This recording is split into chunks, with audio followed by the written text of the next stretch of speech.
Eh bien, les problèmes de la commune sont les problèmes qui se posent à toutes les communes dortoirs, celles qui sont près des grandes villes et dont les administrés, dont les habitants vont en grande partie travailler à la ville et reviennent le soir.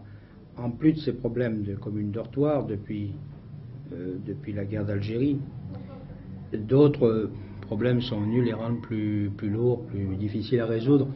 Je veux parler de l'afflux important, puisque ça représente plusieurs milliers de personnes qui sont venues, en particulier de la vallée de la Soumam, des Kabyles, qui se sont réfugiés à Guyotville, soit parce qu'ils avaient un parent, parce qu'ils avaient un ami, parce qu'ils avaient entendu dire qu'ils y seraient peut-être mieux qu'ailleurs. En fait, ce sont souvent des femmes qui arrivent.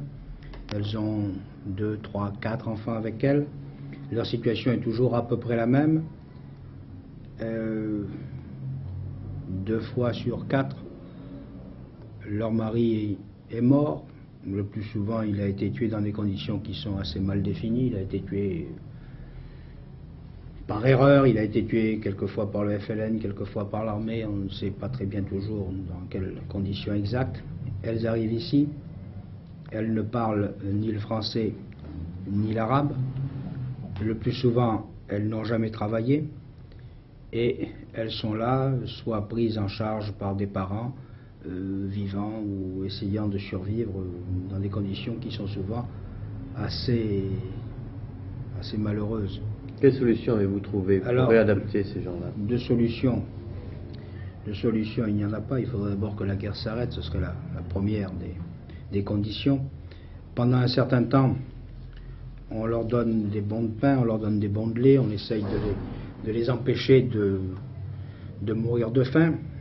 Et puis ensuite, j'essaye de les faire travailler dans des magasins d'expédition. Vous savez qu'à Guyotville, on a une petite industrie d'expédition de primeurs, de raisins, de tomates, de cultures vivrières. Malheureusement, ce sont des industries qui sont très, très saisonnières, qui ne sont pas permanentes, et elles ne peuvent gagner leur vie là que pendant quelques jours, et puis ensuite les exportations s'arrêtent, et de nouveau elles se retrouvent dans la même situation. Heureusement, il y a un relais qui se produit.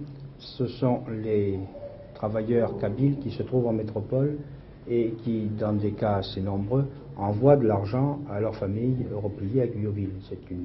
C'est un moyen pour ces familles de subsister. Il y a à côté de vous aussi un de vos adjoints, je crois. Monsieur, qu'est-ce qui vous a amené à vous présenter aux élections? Pourquoi avez-vous pensé à faire de la politique? Eh bien, c'était pour affirmer notre personnalité. Vous êtes combien de conseillers municipaux musulmans à Guyotville? 8. Quels sont les plus gros problèmes qui se posent à vous, conseillers municipaux musulmans ici? Est-ce que la population vous reproche, la population musulmane vous reproche de participer à la vie politique? Non, jusqu'à présent, on ne nous a jamais reproché quoi que ce soit. Vous n'avez pas eu de réflexion? Non, non. Est-ce qu'on ne vous a pas brimé parce que vous vous associez à la politique municipale? Non. Que pensez-vous de l'avenir de votre commune? Eh bien, j'ai confiance, surtout dans l'avenir de notre commune, surtout avec un maire comme on a.